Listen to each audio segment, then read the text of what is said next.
Good afternoon, everyone. It's Brian Caprice from Keep Trading Simple, and welcome to this week's weekly market analysis hosted by Nadex. March 9th. I say it every week that I can't believe it's there, but I I, I really feel like we're like 2 weeks into 2021, but we're already into March. It's kind of crazy. Um, Happy to be back. Very interesting week in trading. I don't know if many of you guys have been attending the morning sessions, but this is actually today, actually in the next 24 hours is kind of a very, very big deal, both for the economy, for the US, and really for the world. Really kind of setting the stage for, how stimulus and recovery is rolling forward. Um, so let's just dive right into things. I think today is one of those days that we do have a lot to cover, we have a lot to review, and we have a lot to talk about of potential scenarios that could happen. Jin Jin is behind me today. She's excited. She's happy.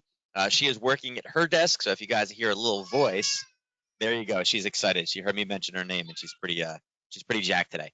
Um, so let's just dive right into things. For those of you that are new, I know we have a pretty good following at this point. It seems like every week we have more and more people logged into these events, and I really appreciate it.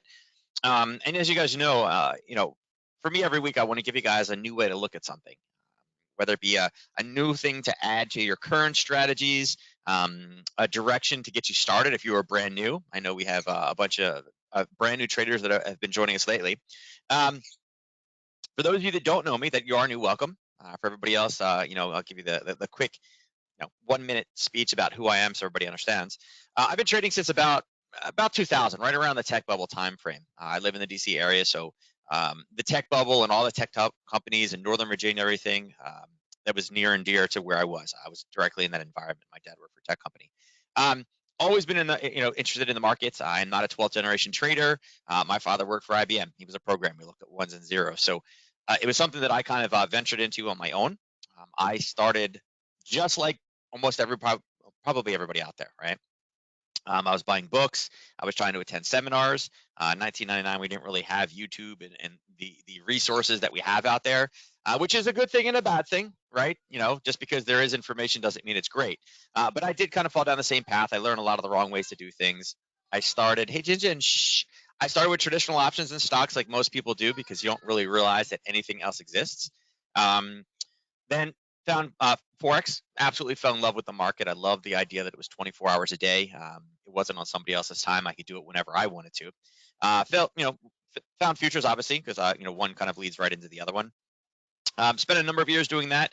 Ended up going and working for a company helping teach people to trade. Became a financial advisor. I did that for a short time, worked for one of the big three banks. Got a totally different view on the market, was able to see kind of what the inside looks like. And then I was there for a bit, learned about bonds, and then left that market to go back out and teach again. I realized that, being an advisor wasn't exactly what I thought it was supposed to be about. Dial-in phone calls and trying to be a sales guy was not what I thought managing money was really about, and that's really kind of what it boiled down to for me, in the position that I was given there. So, kind of crazy that I could analyze charts better than one of the top guys in the company as far as wealth under management. It was kind of crazy and eye-opening for me. So I left. My passion's always been in teaching. I actually had the opportunity to kind of work up in New York City, and where I stayed was literally I could throw a baseball from the building's front door to the New York Stock Exchange. Every single morning in New York, when I was working up there, I walked past the New York Stock Exchange. I got to hear all kinds of crazy stories. I got to go have lunch and dinner at places that the big floor traders were sitting in and eating, and a lot of these historical places. So, I could look out the front of my office and actually see the bull and see people rubbing both ends of it, right? So again, great experience. So hopefully you guys are able to pull something from today. As I mentioned, I want you guys to get something from each and every session that I do, whether it be a golden nugget, a trade setup, a new way to look at something, or even the confidence to try something you didn't think you would ever do before. So that's who I am. That's what we're here to do today. Before we begin, talking about any charge or risk or anything like that, I do want to make sure we cover this Nadex risk disclaimer. The trading on Nadex involves risk and may not be appropriate for all. Members risk losing the cost to end other transactions, including fees. Now, you should carefully consider whether trading on Nadex is appropriate for you in light of your investment experience and financial resources. Any trading decisions that you make are solely your responsibility and at your own risk. Past performance is not necessarily indicative of future results. None of the material presented herein is to be construed as a solicitation, recommendation, or offer to buy or sell any financial instrument on Nadex or elsewhere. Now, Nadex is subject to U.S. regulatory oversight by the CFTC, And Nadex is a registered trademark of the IG group. I heard a thump, and it's just my daughter with Play-Doh and a dinosaur. So let's cover the agenda. What we're going to do is we're going to talk about what upcoming news events we have in the next couple of days. For those of you that have been here before, you know I absolutely love news trading. It helps me really kind of dial down when I need to be in front of the computer. I am not one of these traders that wants to sit here for 18 hours a day watching the screens nonstop with 27 different monitors. I say that, but I do have 3. But again, for doing any type of streaming or webinars, it's nice to have more than one up there. And then I have one on the side with some charts on it for kind of things popping up. But again, I like to know exactly when I need to be there. So we're going to cover upcoming news events. Obviously today, actually in the next 24 hours, is extremely important with that U.S. stimulus package coming out. I'll cover that in a sec. Then we'll dive into the indices, see what they're going to do, see how they're reacting, and see where they could potentially move based off the stimulus and some of the levels that we have out there. Yesterday, if you guys attended our morning session, we do a morning session from 8:45 to 9 a.m. Eastern Standard Time. Yesterday, the 2 levels we mentioned for the NQ literally bounced off both levels and kind of brought us back up to where yesterday started this morning. So definitely cover kind of where more levels like that are potentially at. Then we'll dive into Forex. I know not everybody out there is a Forex trader. It is a much, much, much larger market than the U.S. stock indices. Many people, futures traders are like, oh, no, futures is where it's at.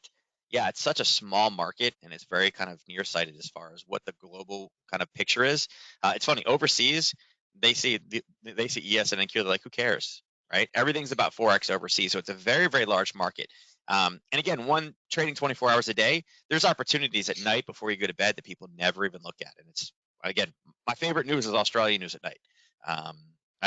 Some of my students are, all about calling it the root trade, right? The kangaroo trade.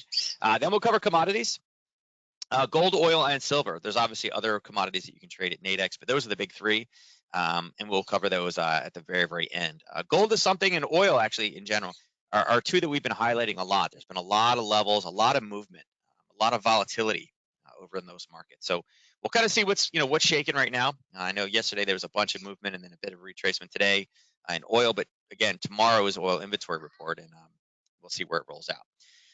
All right, let me switch across now. We will go over into the current news events, right? Right now, you guys know that there's a couple different websites I use. I use Forex Factory because I like the scanner up top. I do also use DailyFX, and I'll show you some of this as well today. Both of them are different in the sense that they have kind of a different layout. Both of them, again, you can find the economic calendar and the most massive, the not massive, but like the most important, latest, hottest news, right? They all have those things out there.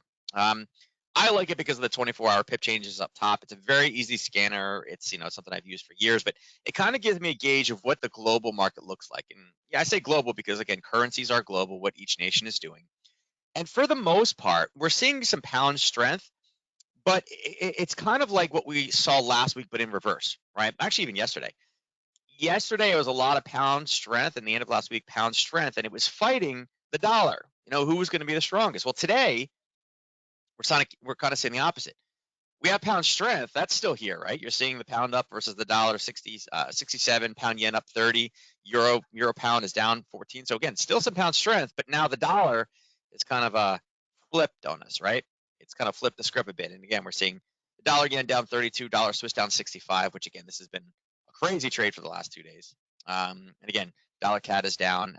Again, Aussie dollar is not there yet, but I wouldn't be surprised if this one kind of starts rolling as well. Really, there's no news today. Not that there's no news, but there's no big economic news releases today, right? We have Governor Lowe speaking at 5 p.m. Eastern time. Again, this is for Australia. He's kind of like the equivalent of Powell. You guys know who Fed Chief Powell is? Now, tomorrow is the big day, all right? And again, there's one thing to add in here as well. As you guys can see, we've got news now that the vote for stimulus is going to be tomorrow morning. Looks like a senior U.S. Democrat, Hoyer, says that the U.S. House of Representatives expect to consider and pass the COVID stimulus bill at 9 a.m. on Wednesday. All right. Now, why this is interesting, right? Again, we all expected it. It was supposed to originally come in today, but talk about like a bang, bang kind of crazy morning, right? Well, we have CPI, which again, if you don't know what CPI is, Basically, CPI is an early gauge for inflation. Okay, CPI and core CPI. You don't have to know the difference between the two. It's not necessarily important. But when you see inflation, the first thing people do is think gold, gold, gold, gold, gold. When you see things like stimulus, the first thing people say is gold, gold, gold, gold, gold. So the fact that all eyes are kind of focusing on that could be a very, very interesting morning for gold tomorrow. Now, we'll do the best we can with analysis, but looking at this thing, 20 hours in advance using kind of smaller time frames is a little bit more difficult. We can talk about some major levels, and we'll break those down and see what it looks like. And then we go 8:30, then we get stimulus passed at 9, then at 10:30 we jump into everybody's favorite commodity. It's funny. I had a student go, people like gold much more than they like oil. I was like, oh, no, no, no. If you think about it, what do we use gold for versus what we use oil for? People will be a lot more angry if we had to walk everywhere, right? If they didn't have their cars. And I get it. People in the city are like, we walk everywhere anyway. But you guys all rent cars and get out of there anyway. But yeah, so that's why I'm saying crude oil is probably America's favorite. Other countries could debate, and theirs is gold. But again, we had an absolutely huge miss last week, and the crazy part about it was huge surplus. Crazy part about it was the price went up, right? And again, we had some overseas tensions, we had some missile strikes, we had some drones, some port attacks. Again, weather seems like it's finally calming down. But again, you can see lately the forecasts have just been totally wrong. I made a joke a few weeks ago that there's a primate with a dart. I mean, prove to me that I'm wrong, right? Prove to me that I'm wrong. I mean, these are pulling from, big sources, and these are the experts. I mean, these are the forecasts, and you can see that we're, again, 20 million barrels off. That's a big deal, right? This is a 7 million flip. This one's a 6. This one is another 7. So this one you're like, oh, it's close, even though it was almost twice as bad. So again, tomorrow's a big, that's a big day, and then followed by bond auctions. And bond auctions, it's been kind of a hot button. And again, bonds are a little bit more advanced. As I said, I've been trading 10, 15 years before. Probably about, actually, I guess it's not 10, 15. It's probably like 12 years before I learned anything about bonds, and I didn't realize how important that market actually was as well. I'm not telling you go out, you have to be a bond scholar, but there's a lot that, again, the bonds market controls and the currency market controls that people just don't understand. Thursday, we have a big release for the euro. Now, the euro is kind of and again, the pound is benefiting from that right now. As you guys can see, there is no pound news. And what do we keep seeing? Pound strength. Well, where the heck is it coming from? You guys ever heard that statement that no news is good news, right? That's kind of what the pound is kind of dealing with. Staying out of the headlines, having no economic news releases in this environment where we're sitting in a pandemic tends to be positive. Okay. The euro finally has some news coming up, and it's a monetary policy statement. They're not expected to change the rate at all, but the statement talking about what the recovery plans look like, how fast they think it'll be there, shapes of the recovery, how long it will be until they could even potentially consider raising interest rates, things that could strengthen the euro, right? All that is inside of the monetary policy statement. So again, the nice thing about this is at the close of business, or the tail end of business for the European Union, for the UK session. Thankfully, it's not a 3 a.m. release when they start. It's a 7:45 a.m. Eastern Standard Time, or Eastern time. Oh yeah, no, I guess it's Eastern. I think it's Eastern Standard, right? Daylight savings time, I believe, is the 14th. So I think this is right beforehand, right? So I think it's considered Eastern. But anyway, 7:45 Eastern. And then the press conference right behind. So that kind of gives us our morning kind of jolt right there. Plus, we have unemployment numbers. We always have the unemployment numbers that come in. That should be interesting also. And then Friday, we have the employment change and unemployment rate for Canada.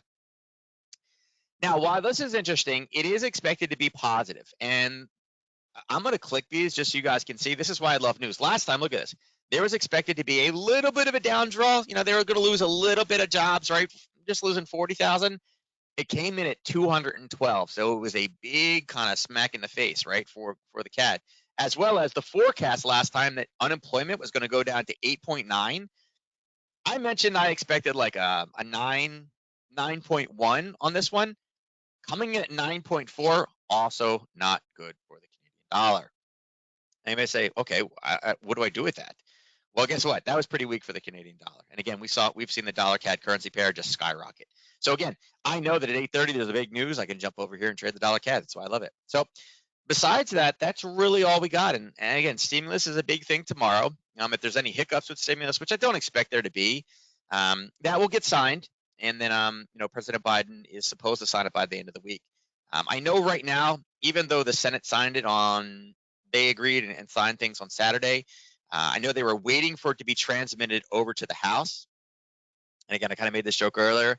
I mean, when I send email, it's like an instantaneous send. Like, I'm not sure why it takes 3 days for them to send that over, but it takes 3 days. So who knows how long it'll take the Senate to send it to Biden, and who knows how long it'll take him to sign it. But it should be rather soon. Unemployment benefits are running out on the 14th, so it's kind of one of those like, hey, the government's going to shut down if we don't sign it type thing. As well as some of the news we've heard out there. It would be a nice little positive kind of push that I believe Biden is planning to speak on Thursday or Friday, and I'll tell you right now, if it's not signed before then, it's not going to be a great broadcast for him. There'll be a lot of questions about it, so I'm pretty sure that it will be done before then. So that's news. All right, so let's jump over and go into charts, and we're going to go over and cover the indices first. All right. All right. I was like, wait, what is this message I'm getting? All right. Let's start with NQ because this is where we started. So yesterday morning, I left this kind of yellow circle up here. This is where we were sitting yesterday morning, and we talked about having levels up here at 127.70, and it hit it and kind of spiked away, came all the way to the opposing side and pushed back up again. Now, you can see this morning thus far, and I'll drop it down to a 30-minute, make it a little bit easier for us. You can see that it's a level that's been hit, 1, 2, this is hit number 3, and we're starting to base. Every time that a level gets hit, it gets weaker and weaker and weaker and weaker. And a lot of times, most times on the channel, we'll draw the X's out here and we talk about how hit number 4 is typically the one that, will break. In this case, when we got the basing, it's a pretty telltale sign it's going to break. Now, it is 12:30 in the afternoon. It has kind of had its initial push up. Here is the kind of 8:30. Here's the 9:30 kind of push. And literally, we got one candle up, and then we just started basing back and forth. And now we're starting to drive into this lunchtime hour. Now, looking at the zone at this point, because it based, this is something that we can use for a short later on down the road. As you guys know, I love those Harry Potters of those previous violated zones. Right now, it's more set up for a long trade, but I am looking at this 112, 12, 8, 11. It's a level we had basing. We had price try to get there and get front run. Now it's kind of getting back up there again. It's kind of one small level. It's a smaller level, something like stimulus being signed. Most likely that's going to have the power to drive through this one. I'll bring this back up and show you on the higher time frame here. There it is. I was like, I know it's here somewhere. All right. Here's currently the red. I'm sorry, the red, the blue, and the green is currently what again, we've been talking about and where we've set the curve up at. For those of you that are new here, or you guys are like, wait, what's the curve? The curve is something that I use that is kind of high quality buying and selling areas. And what it does is it provides a bullish or a bearish bias for that specific time frame, right?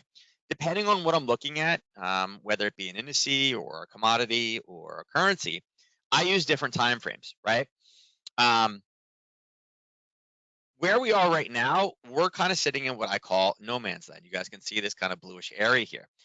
Being in no man's land, it's not necessarily my favorite area to be able to initiate trades from, right? I mean, there was longs obviously down here. We're looking to go long, and you can see all these green, pushes up, a high, was having many problems and kind of crash back through again. But typically when we get in this middle area, the trade setups are not necessarily as great because it's kind of stuck in the middle, right? It's in that kind of no man's land, is where I call it. So I would say, potentially we got a little bit more of a push. We got about 20 more points higher, and we got a little bit of a level here. And again, this is a 30-minute level. It's one potential area where if we start getting a basing in or a hit and a pushback, we could get a confirmation roll off of this one. And again, you guys will hear me say Harry Potter a lot. Harry Potter is, you guys all know, what a lightning bolt looks like, right? And again, this can go in many different directions, but more or less a Harry Potter is something along those lines. And it can be flipped, it can be upside down, it could be for a down or an up, or just kind of a confirmation turn. With one of those Harry Potter bounces, I think 12, 8, 11 is a decent area. We had a short up here, and again, that one is over with. I would say that the next, at least on an hourly basis, the next really clean level, and I say clean, but an area where we have some type of confirmation would actually be sitting up here. Right? Let me change this to green because it should be that color. I'll go ahead and put a price tag on it. We'll just do it here for right now. Right there. So it looks like 13,169.50 is where that level would come in at. Now, why is that important? Why do I like that better than the 12,811? One, you guys can see that this would be inside of that blue range, right? The no man's land. This is now pushed back, right? It's pushed back into the upper third. And looking at what we saw price action wise, the last time we were here, we had a base, a drop, a pullback, and then it just got absolutely hammered to the downside. So, is this a trade possibility for today? Going from what, 1278 all the way up? Probably not. But could this be a reaction to stimulus popping us up before rolling us down? Sure, absolutely. Yeah. I mean, who knows what's going to happen later in the week? Maybe the CPI number looks great and then they bring it right back again. So it's definitely a level I'd be looking for a reversal. Again, we'll see what price looks like as price action gets a little bit closer. But again, right now where we are at 1230, I'd say there's a small potential reversal here and maybe even a little bit of a bounce off of that if we can break through to the top side. But besides that, I'm keeping that 13,167 on my radar. Now looking at the S&P 500, okay? S&P 500, I can move this across to there. Again, you can see that we were in this upper quad, or the upper third. Now, price is also pushed up in this 38.93. Now, this was the level I had earlier, and again, it's basically been straight up on the hourly. I don't think on the 30-minute we've had really, there's been no pullbacks whatsoever here. But I will say, and I don't know if you guys can see this. Let me see if I can zoom in enough for you guys to see. You guys see this little pattern right here? All right, you guys see this? When wicks do that on a push, it tends to be kind of a telltale sign that there are buyers establishing themselves here to kind of break through and punch higher. All right. So it's a decent level that we're in right now. Again, news has kind of pushed this up. It's a level that we've been to before. But again, you can see that we have one push here. We have a push here. We have a push here. We have a push here. So is it the freshest of levels? No, not really, right? Not really. I mean, if we had blockbuster news that drove us in, then yeah, we could take it. But right now, I would expect some type of a basing through, and we really need to kind of push up to a little bit cleaner of a level. There is such a level here. Let me go up to 2 hour. We can see a little bit better. There we go. You get a little bit better of a view here. And again, there's those wicks I like there. And again, I guess technically you could say, hey, listen, aren't there sellers in here? Yeah, there's sellers all in this area here, but the sellers keep kind of getting lower and lower. I would say right now, and again, it's not based off a 2 hour level. I believe it's based off an hourly. Actually, it may be based off a half hour. Let me I'm gonna make sure I give the right data here. Yeah, it's based off the half hour. Here, I'll put a ray so it's a little easier for you guys to see. Boom, and boom. Go back up. So right now, I'm kind of looking more for that 39.15. I mean, right now we're low volume, right? It's lunchtime. There's not a lot of people out there. There's no news. There's nothing. They can just literally, they're going to go with the trend. But if we see some basing, there may be an opportunity to, if you wanted to take this longer for the day, sure. But I'd be looking for retracements at this point. We're up in the upper third. And a way to play this one, we know that we have, buyers stepping in here. I mean, we could probably refine this down a little bit. I mean, if we really wanted to we could put it here and here. If we really wanted to refine it down on like an hourly basis, I might also just stretch this out. Let me pull this across. Pull it there. And let's punch it here. Let's take this and go there. So right now, so it looks like if we refine it down a little bit, 39.19. 39.19. And again, another thing I want to add to this is you can see here when we have very large spikes, we tend to retrace. Very large spike, we retrace back again. We're kind of building one of those very large spikes. And remember, we had no news today whatsoever. So yeah, there's that. Yeah. So again, this is an interesting level. If we start to base, if we punch immediately back, and then again, yeah, there's a little bit of a short, but I'd be very cautious with that. The way that those candles formed in here, again, that tends to be a little hidden sign that, hey, watch out, we got some buyers here building the base for us. And again, what these buyers will do, these buyers are set here as price rolls down to grab more to power this up into that 39.19 level. Okay.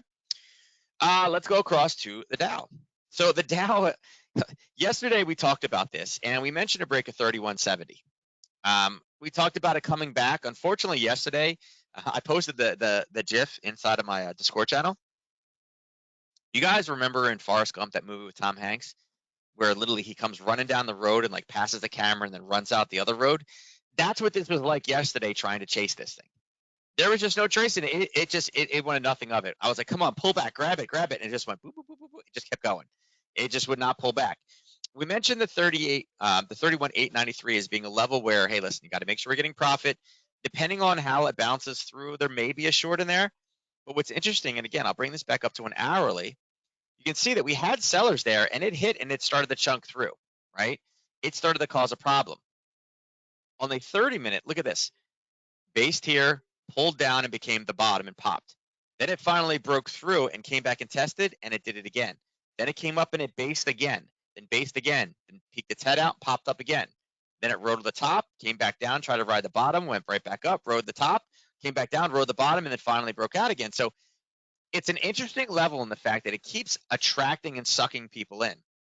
There's not much we can do with it yet right now, but it is something that we're going to have to focus on a little bit later down the road. So a couple of things I'm looking for in this one right now, right? Again, looking across, this is where this one gets difficult. Why? Because of this, right? We have nothing, right? There is nothing back here, right? So at this point, there's no way to say, hey, listen, here's a potential area where we can see price turning, right? We got this one little candle right there, and that is it. There's nothing. And again, it looks like we are just about at that level. What do you do with something like that? Well, eventually this is going to create a top, and eventually it will turn and kind of retrace back again. So the best way that I can kind of help you guys learn how to play this one is what we're looking for is a decent level top. What you're looking for, actually, I don't know if you guys can see this or not. This is a little bit of teaching. We don't have it right now. Is you see this candle right here? I don't know if you guys can see this candle. That is my favorite candle formation, right? Where you have a wick that's a little bit longer than the body, right? It tends to be a red candle at the top of a green. We're looking for that up here. That gives us our new level of established risk on the top side for shorts. Right now, though, unfortunately, there's not much we can do. We can only look for longs right now. And I would say there's a couple different levels. And I mentioned, we can't do anything with this level yet, but we will be able to use it in the future. But right now, we're not there. I would have to say, bullish and bearish, I think you need to stay bearish the Dow. There's nothing out there on a fundamental level. There's nothing out there on a technical level that won't tell you this won't continue to push higher. So if you were able to get a position, and there was, positions in here where you're looking for a break here to get into a position, but it just continues to kind of rally and go further. This isn't and let me bring this up too. We mentioned this morning that things were transferring from the NQ back over into the Dow. And again, NQ is obviously moving a bit now, right? But I'll tell you right now, having concerns about COVID-19, having stimulus coming out, and think about it, the people that were the most hurt are the ones that are going to be receiving stimulus checks. That is a good thing for the Dow, right? So again, I would say for the rest of the week, I'd be looking for bullish opportunities. There obviously will be pullbacks, right? There obviously be pullbacks, but the best way to do this is find levels of stabilization and take it from there. Another thing too, I want to note on this one, and again, it's kind of late in the day now to do it, but the way the trade the Dow lately, and actually all three indices, has been to trade this on the 15-minute charts. Okay. Again, I just want to point out that here's where the open was this morning, right? Here's the open, and again, I'll just steal this across. Here was a level of basing from that level, and there was the end result. Okay. Looking at hourly and 30-minute charts at 12:30 is not going to get us an instantaneous trade. This didn't set up, but on the 15-minute in the morning. So tomorrow morning with CPI, a stimulus package, and then oil right afterwards, what I would be doing is I'd be going and looking for levels of basing where you have large bodied candles that are popping off. Could it be this lower level again? Sure, it could be. We may have to, here, I'll drag this one back a little bit and pull another one in. We may be looking at this as a potential area tomorrow morning. Again, if CPI pushes its way in, and I'll tell you right now, if CPI is a miss, that tends to be a good thing for the overall market. The reason why is CPI is a gauge of inflation. The way you control inflation is by raising interest rates. Raising interest rates is not good for the stock indices. So if we have a miss to the downside, there should be a launching point tomorrow morning for the Dow in particular. Okay. And again, that may be a level we watch, but drop down to a 15-minute, and that's how you trade it. Let's shift gears and let's go over to currencies now. All right. You all right there, Jim? Let's see. I need to switch this across. There we go. All right, so first things first, Aussie dollar. This is a level we've been dealing with for a bit now, right? Last week, I think we talked about it. I know I've talked about it for my group for a while. And this is actually an hourly level. And you can see we've kind of pushed up. We were expecting a bit more of a retracement than we got. And it went to about a 1 to 2 right now. I would say this one is still in the position right now where I'd be looking to go short. It's consolidating right now. Um, the Aussie dollar is in an interesting place right now because obviously, being dollar based and talking about stimulus and inflation is one thing, but the Aussie is also a proxy for gold. U.S. stimulus with a lack of inflation doesn't really kind of make gold prices go crazy, and it doesn't necessarily. And we've seen gold has been kind of really heading to the downside. I mean, once we broke through 1800, it was like 1700. Who? No problem, right? Um, Kind of hard because typically when gold goes up, Aussie goes up, and then the dollar goes down. But that's not necessarily what we're seeing. So right now, I would say 77.13 is a decent level that I've been looking at. You can see it's a 30-minute. It's marked off on the 30, but it's also kind of the 60-minute level here that we kind of bouncing in. And again, is it fresh? Is it clean? No, it's been here about twice before. But it is, on this chart, you can see I use just gray and this pink color. We're kind of in that no man's land. So I like it to push back lower. I think that's decent. And again, this is going to be one of those ones that I expect it more to be a mover tomorrow morning between CPI, inflation, and stimulus, all kind of within a half hour of each other. I'd expect some movement. Now, if CPI, and I just told you what happens if CPI is a miss, right? If CPI is higher than expected, okay, go ahead, go potty. You can do it. If CPI is higher than expected, then the question kind of boils over to Powell and says, hey, listen, inflation is starting to get, moving faster than, we want. What are you going to do about it? His answer is to raise interest rates, which again, that is a dollar strengthening tool, which again falls right into this on a technical basis to drive price back from here, back down into one of these lower ranges, probably most likely down into, with something like CPI, probably back down here into the 75, 80 range. So again, that's quite a bit. That's quite a big mover, right? 50, 100 pips, is what the potential is tomorrow morning with CPI and the stimulus. Now, Aussie yen also in a similar situation. Now, I mentioned yesterday for my students, this is a level that's been hit a number of times, right? I liked it. It worked here, right? Came back up, based in there again. Basing is a telltale sign that we're looking for this thing to go higher, and it did. It went up, it based again. Just this pattern went up, based, pulled back, and then took off. Now, this one actually did go through the bottom side a bit. And again, when it started basing, you could have grabbed it on the lower time frames and caught it on this side, but it did go higher. It has since gone up and grabbed this upper level at 83.92 and then kind of rallied all the way back down again. So where we are now is kind of interesting, right? Aussie dollar is set up more inside of a short. Aussie yen is also set up in a situation like this. We've pulled back to the original level of interest, right? And again, I'll remove this just to kind of clean this up a little bit so you guys can see it. I don't need this right now. That went up. Here's kind of the original level that we're focusing on. Oops, right there. With it basing on the top right now, it is also setting up for a similar level kind of short. Aussie dollar being in a short, Aussie yen being in a short situation, both of them are kind of in the same route.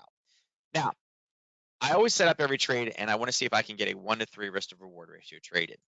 Here's where the 1 to 3 is. It is a little tiny bit low, right? And I do think we need to use a little bit of caution because remember, interest rates, more or less through a proxy, are going to affect the Aussie, but they are also going to affect the yen. I do like it pushing back down again. I think it's a decent level short. It had just pushed in the upper third over here, meaning that, again, we went into the neutral range up into the bearish range, and you can see the second it peaked its head above is when it rolled and turned right back down again. So do like this one for a short. The level that I'm looking for is probably going to be right around this 83.50. I mean, again, it's a psychological level. We go through the 50, we push down, we base, we pull back, take that short down into the 83.20-ish range. Again, 10 pip risk, 30 pip reward is, probably what we're looking for in this one. Euro yen. Euro yen also had a similar setup. Now, yesterday afternoon, I do a presentation for students online right after we talk in the morning at 9:30 typically. We had an interesting position where we had Aussie yen, Euro yen, and pound yen all approaching levels where we were looking to get short if they went just a bit higher. And this one did. It touched the level at 129.53. It based a little bit, came up and gave us a second, and now is dropping back down again. And we mentioned profit targets need to be down here at 128.88, and that's still valid, right? Now, the 128.88 level, again, if you're in the trade, if you're not already in the trade, it is a little bit too late. I mentioned the 1 to 10 in this one being a little bit far. I do think, though, it presents an interesting scenario because we've seen price come down. Let me move this out of the way so you guys can see it a bit. We've seen price come down and tag a level right here, right? We've seen price come down and then tag this level here, and then we've seen price again kind of make an attempt here, although a little bit higher. And this is hit, I mean, when it comes back down, this will be hit number 4 here. So it'll be hit number 3 of the lower level, hit number 3 of the level here. So it's interesting that it is setting up itself for a bit more of a continued short. Now, again, we're bearish up top. We hit our level, right? Strong push off, again, strong push off, looking for some type of a basing and looking for a short. Now, I'm actually looking for a short in this one to come down. And again, I need to see what it looks like, what the patterns are around the 88, the 128.80 range. But I'm looking for this one to come down and potentially come down to 128.27. Once we get down to that level, then yes, there's a different story down there, but we got enough room right now to run. It's about 76 pips. It's about a day and a half worth of movement. It's probably more of a question for Thursday, Wednesday or Thursday. Probably Thursday for that one. But right now, I would say look for this to continue to come down. If we can get some basing sideways, look for a break of 126.70 and look for about a 40 pip, 45 pip drop down into this lower zone down here. All right. And again, we've had buyers step in, and this has been a tested area. This will be hit number 3 of this 128.23. Okay. Just like the other two, the pound yen. We mentioned that the pound yen was looking for areas to run into. And again, same pattern. It came back up, it based, and ended up pushing back down again. I did mention yesterday, I know for my students, that Aussie yen, Euro yen, pound yen were all in the same type of setup, looking to go short. But the pound is just not something I'm willing to kind of go against right now. With no news, being a smaller country, with recovery on track the way that they are, yeah, it's down. It's pushed down about 44 from that level, but it's just not something I'm really on a fundamental level looking to get short, because I think with everything going on, if there's anything good COVID-wise, they're already on the mend. I think they're already going higher. So again, it just goes to show you that, again, the technicals went out in many cases. With those 3 was kind of giving us an idea of what was going to happen with the yen, but it wasn't something I was interested in. One area that I will draw attention to is this area down here at 150.44. It's not a fresh level. Actually, the level is kind of here, right? Put this to white so you can see it a little better. Here's where the actual level is, and the reason I like that level is because I like the way the candle's formed. Their dimensions are good. I like that you keep seeing the wicks of this go higher, and I love the fact that it gapped into that level and then took off over the weekend. All right, so if we can push back down in here and maybe we actually use 150.37, this is an area where I'd be willing to say, hey, listen, we got some buyers here. We've seen them in the past. It's gapped into that level. It supported itself. The 150.37 level could be a nice little level to take. And the risk to reward ratio on that one would look something like that, right? Would be a break and an entry of 150.45. Okay. This one. All right. So pound dollar, kind of the same thinking, right? I mentioned that we had a level of sellers. I mentioned we had an area, and you can see for the aggressive people that wanted to trade this one, yeah, it hit the level and it dropped back and it moved about, I don't know, about 27. What is it? 33 here, and then the base over here is 27. So it was a fine target. You could have taken something intraday off of this one. I'll bring it down to a 30 minutes so you can kind of see it a little bit better. Let's see. Right there is the European Open. So again, for those of you that know my European trading, here was a short from the 3 o'clock down, and that did hit your 1 to 3. So right now it's kind of busted through that level. It's a level we got to keep focused on, and it's the same thinking. In looking at this, yes, it is a level. Could you have taken a European session trade out of it? Yes, absolutely. Do we want to be going short? Right? Is it the best thing to go short inside of the bottom third? Right? Not really. We're looking to go long here, not short. So again, it was a single session type trade setup. Right now, I would say keep this level on your, keep it on your radar. Not much we can do with it right now, but it's one that is, again, it has played tops and bottoms twice now. So I kind of want to know where it's going to come in next time it pushes up. I will say, looking higher, I do like this level right here at 139.94. I love the fact that this came up based in one candle and then got hammered down in two. And that kind of hammering was 122 pips. So that's a lot of strong movement. It's deeper in this middle section. So again, right now I kind of want the dollar, I kind of want the pound to continue to drive higher this week, but late week US news on this one could literally send this tumbling with some dollar strength coming in. So that's kind of, and the reason I'm saying keep this yellow on, and again, I'll take it off now so you guys aren't confused about the trade setup. The reason why I want to stay on is because if we get short from that level, this is going to be a potential profit target for me down here at 190.06. So you're looking at about almost 90 pips to the downside for that target. All right. Which again is going from middle to low. And again, low is where we want to switch to a bullish bias. Hitting a level that we've seen again was a top, and then again, bottom over here as well. So kind of setting up for later in the week on this one, right? But we need some more dollar, we need some more pound strength or some dollar weakness to really give this an oomph a little bit further, right? Euro pound. Euro pound just shows you again, we've been sitting inside. I guess I'll do it on this one here. We've been kind of smacking around and literally going sideways. I can delete both those. You can see on a 4-hour chart, I'll pull this back so you can see it. There's the level, right? Look at this. Is there a trend here? No. No. So a lot harder to do. And you can see this is a 1-hour chart. You know, there was a little bit of a push up and literally just drove us right back, and we're in the exact same spot we were. You know, so not really a trend. Sitting inside of a 4-hour level. To take this on a purely technical based level, you're saying that the pound is now getting weaker and the euro is getting stronger. Remember, we have European news this week and we have no pound news.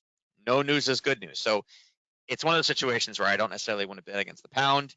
The euro, I think, is in a worse situation just based off the sheer number of member states that they have. You're hearing numerous different news releases from Germany. Italy had some issues. I think just by the sheer volume and the territories and the borders and the different policy and the recovery in each of those countries, I feel like the European Union has a much more difficult time. I feel like this is like the worst case scenario for them, just because of there's so many chiefs and chefs in the kitchen, right? So it's just one of those trades. I still like this one down. I'd be looking for a decent level break. Even on a daily basis, you can see that. I mean, it's way down, but really until we get down to this 83.95-ish range, I'm not necessarily looking at taking this one, long anytime soon. Okay. Now, euro dollar. So euro dollar, let me mark this guy off. Let's see. We're good there. There's our 3 o'clock candle, and there's our 9 o'clock window right there. Okay.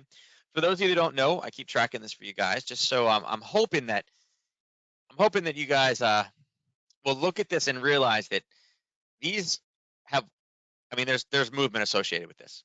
This is the European session movement. Sometimes it's big, sometimes it is not so big, and it really depends on what's going on that day, what day of the week it is. Now, there are European-based moves and there are dollar-based moves, okay? Today, you can see that this one, for the most part, was a European-based move. It was dollar weakness, euro strength, and then really, once we hit 9 o'clock, we've been kind of stuck inside of a channel of only about 20 pips. So really not much. You're not going to be looking to trade too much out of it. But on a 4-hour basis, you can see that we're pretty low down here in the curve, right?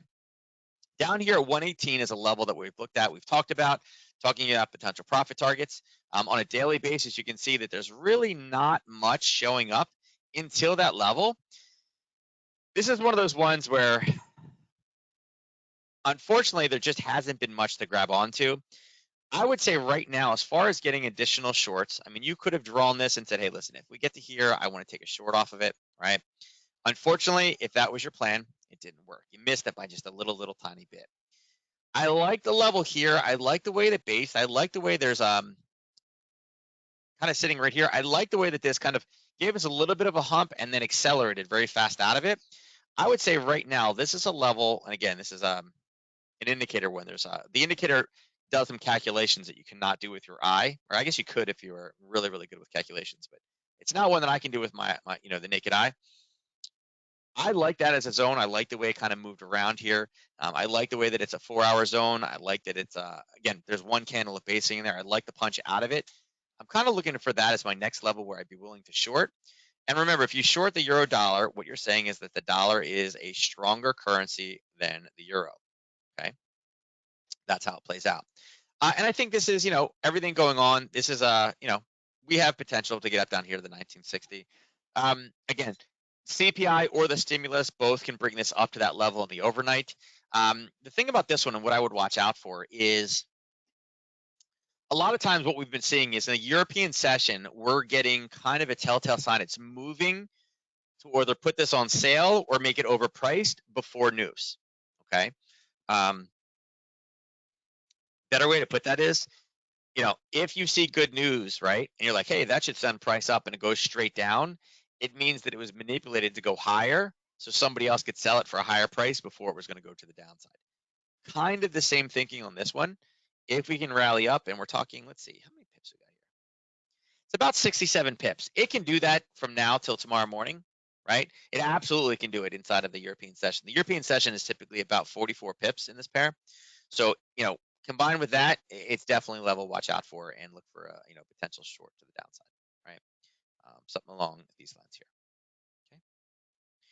Okay. Dollar CAD. As you can see, Dollar CAD last week, and again, I'll bring this back up to 30-minute. We talked about many different opportunities. It went back high in the curve, and then it came back down. And we talked about it basing and looking for a short.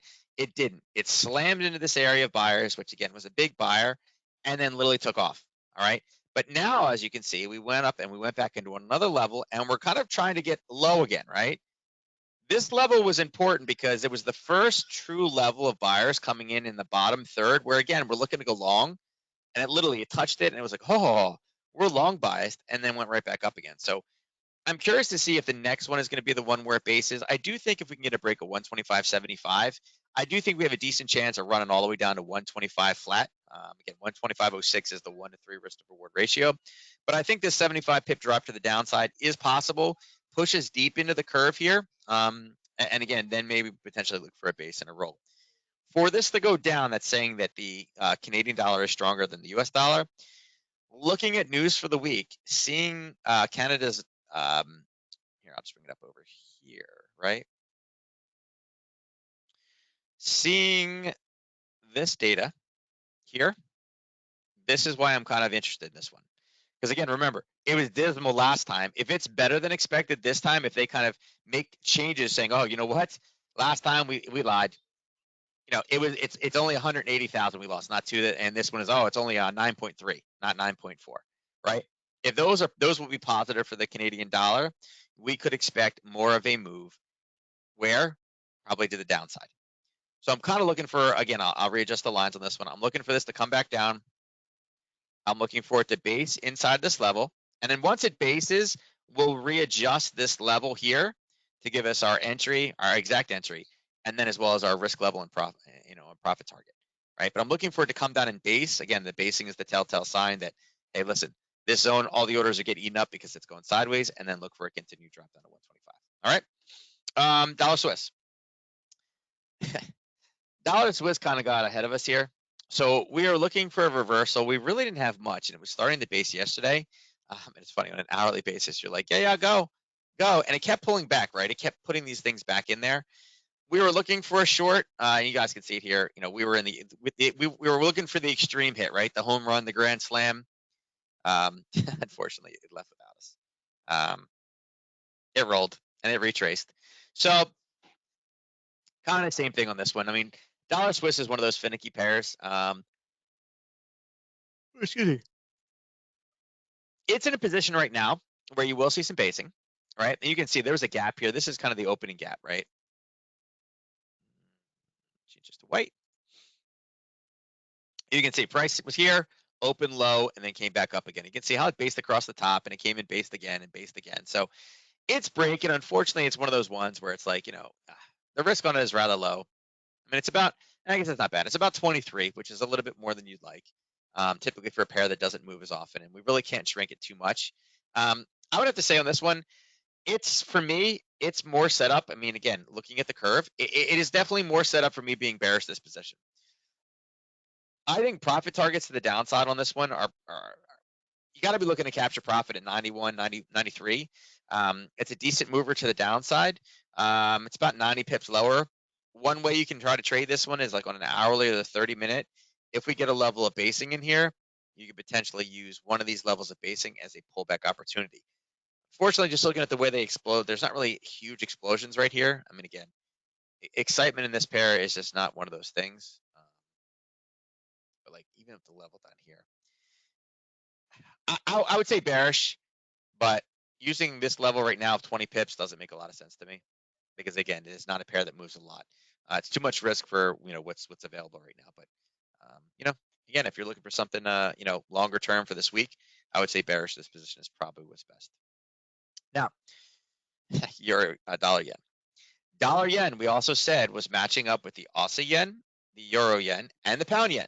And we had a setup up here, and it left without us. Now, this one was a little bit different in, here, I'll go down to 30-minute. You can see that it was already starting to put a top in. It was kind of consolidating in, and there was a small way to play this one. But yeah, we were looking to get short, and again, looking for that extreme range. Unfortunately, it didn't take the extreme range. It kind of left without us, and it was a pretty decent rollback, right? 65 pips in this one to the downside is good, right?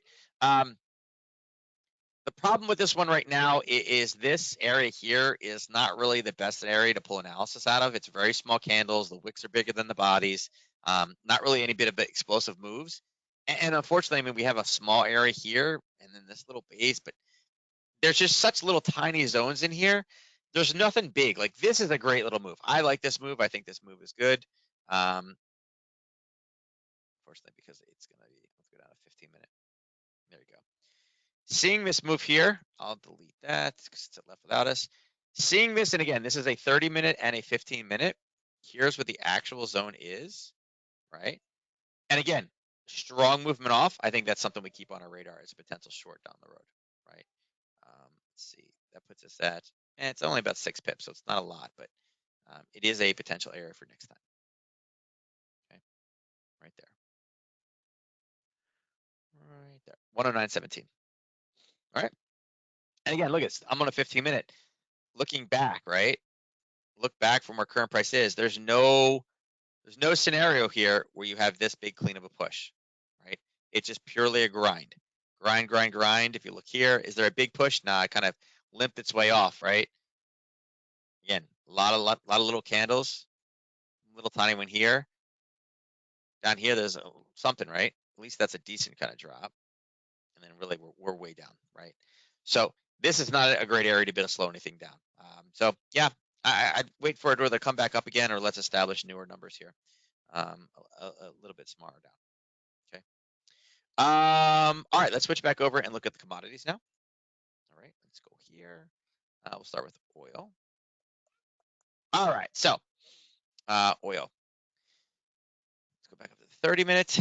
All right, so yesterday we brought up oil and we mentioned that we had a prior level here and we talked about it. It hit it, rolled back down again. Mentioned it, and again, if you see all these purple arrows, we said that oil was going to have a very difficult time going lower. We were bearish, right? We were in the upper third, so we were talking about, hey, listen, we got to find short trades in here. There's bearish opportunity here, but finding zones was going to be difficult because it had to chunk through all these small levels of buyers, and it did, right? It hit this level, it came back, hit another level, hit another level, hit another level, hit another level, dropped down and hit the next level, right? Came back up, and then again, you guys look across where this one hit, it hit the level right here. So it's funny, when I draw the lines on these levels, you can see where it keeps hitting the different levels, right? There and there. You hit here and bounce. You hit the lower one, bounce, bounce, bounce. You hit here the lower one, hit here the lower one, hit here the lower one. So you can see at least all the levels have now finally been chunked through to the downside. All right. So it does make our analysis a little bit better going further, going forward. There was a small level here at 63, 63.79. It's kind of it's a violated zone that it pulled back to, so it's not necessarily the freshest or the cleanest level. I would say levels that I'd be looking for up here, and again, I'll move this over just to kind of clear it up a bit. We can take these two off. We don't need that. In fact, I'll actually pull these just to make it a little bit easier also. Let's talk about this level here. Going further. Again, decent base, got the entry, and this one came up based and then hammered it back down again. So I'd say one possible trade for tomorrow is if price is able to rally back up to the 65.90 to 66.20 area. That's decent. Again, do I want to initiate here? Probably not so much, right? I'm not as interested in it. And then vice versa on the downside on a 30-minute, probably looking at something over here. And then changing this into a green level, right? So again, that'll be a cautionary area. Put it here. Change that to green. Okay. And again, the reason why is because that was the start. The basing here, the punch forward, got front run, and then launched it forward again. So that's, and again, top section, short, middle, not so much, bottom, long is kind of how we're having these set up. And again, there is a racetrack here, so if we're able to break through this level, I think we can find this on a 15. No, it's the old level. We'll leave it right there. Okay, and you can see it. There's this kind of push. Oops. If you're looking for something in this one in the overnights, look at that. 3 to 1 goes right to there. Okay. So again, any type of basing here, a break of 63.35. This one could roll back down, going for that 61.60 target, which again, I think either of these two for oil inventory tomorrow is pretty decent. Got to see how much movement we have in the overnight, though, as far as if those two are still valid. Looking at gold. So gold is punching, and we talked about this earlier. I mentioned before that typically a zone will only last 3-4 hits. There's 1, there's 2, there's 3, and 4 was the magical number that blew through. Came back up into that 17-20 range, pulled back down, found those same exact buyers, because remember, right? Remember, the old sellers become buyers, right? Now we've also gotten this, right? We have now punched forward, this red candle, we base sideways, right? And then we pull back here, and now it's starting to go long, right? So again, for simplification purposes, you have that Harry Potter to the top side. Okay. I think 1725 is a decent level for gold. And again, where this catalyst could come from is if this drives up again and we see disappointing numbers in CPI tomorrow, that things are going backwards, showing there is no inflation. This is an inflationary play. And again, it's a combination. This is stimulus is going to be passed, as well as like future inflation. But the question is, if we're not seeing any inflation and this is all the pre-stimulus signing agreement deal here, then again, we're set up in a position to kind of roll back over. And we are above 1700, but right above 1700, but we went down here as low as 1675. So, could this be due for another roll? And the answer is probably yes, right? You guys can see it on kind of a pattern here. This is where the larger time frames are. So, definitely having some issues here, definitely having some issues, and you can see we have a little bit higher above. So, keep those on your radar for tomorrow. This one isn't along currently right now, but 1725 is an area I'd be willing to take some shorts. I also do think it is important to note that this area right here, if we get any type of short or starting to roll back over, the 1702 was an area where we came up and stabilized. And again, psychological level, right? If we created a level here, you can say, hey, listen, here's a psychological level. You can see that what do? We came up, we based, we pulled back, and again, the same pattern, right? Up, back, and launch at 17, which is a psychological level. So I think 1725 is the next decent level short here. Silver's been rolling. And again, looking for longs, you can see that silver in the overnight basically did nothing but go straight up. It didn't have anything really to run into. This candle formation wouldn't have slowed it down. I mean, give it a little bit of a hiccup, punched higher. Obviously, the first big area would be right here, right? And again, we're kind of getting there now, right? We're starting to run into this, run into that group. I would say of the two levels, this is a level that we've hit a few different times. I would say, keep your eye on this level here, right? Do I need that other one? Just keep it there, but it's not a short entry. Trying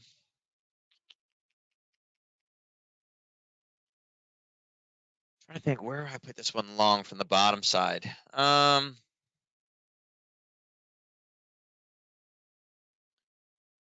Probably here. See, I'm worried about using this level because again, it spent so much time there. This one is okay, right? It's hit it and it's stabilized, but again, here's another hit. So you have 1, 2. This would be hit number 3 if it pulls back. I'm curious to see what it does with this level here, right? Right here at 26.13. You know, price has been there, price has been there, price has been there, price has been there. So I would assume it was pushed through. And the next, you know, the next best thing right now is this 26.50. 26.50 to the downside short. Doesn't look horrible. Yeah, 1 of 3 is right there. I think that's the next level, right?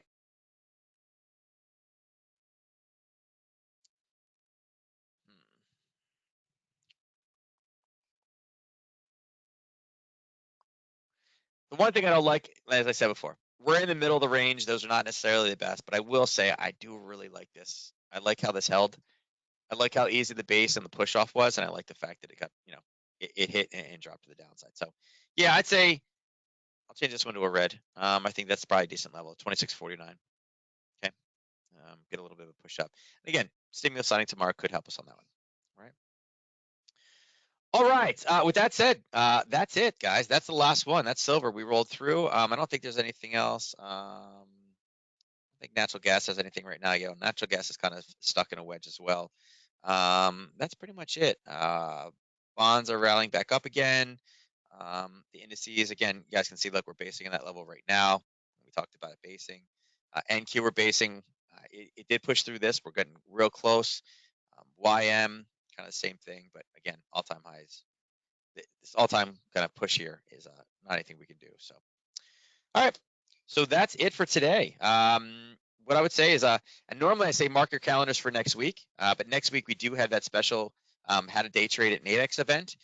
There is, I believe, 5 of us speaking that day.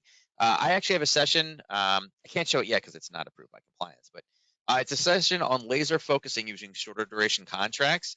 We're going to talk about which ones are good, which ones are bad, what time we look at using them, how do we use them for news, how do we use them at session opens. I believe I go on at 2:45 next week, or 2 o'clock to 2:45 or something like that. It's not our normal time at noon, so disregard the slide. Normally, you know, this would be the one, but it's not. That's not where it's going to be. It's going to be a little bit later. So, if you have any questions, you're more than welcome to shoot me a message. And again, keeptradingsimple.com is the website. You can catch me on Twitch. I try to go on every morning at 9:30 Eastern time. Right now, it's been switched. It's Monday, Wednesday. It's basically Mondays and Wednesdays right now. And then I'm adding another one probably late on Sundays as well. If you have any questions, support at keeptradingsimple.com. If you want to check out any of my old videos, they're also on YouTube. Don't forget, you can also search on Nadex's YouTube page and find our morning analysis. Again, that's from 8:45 to 9, and that will be tomorrow morning. So with that said, I'm out of here. I'll catch you guys tomorrow. You guys have a good trading day. And again, remember, tomorrow is the news day of the week with CPI, stimulus, followed by oil inventory reports right behind. You guys take care.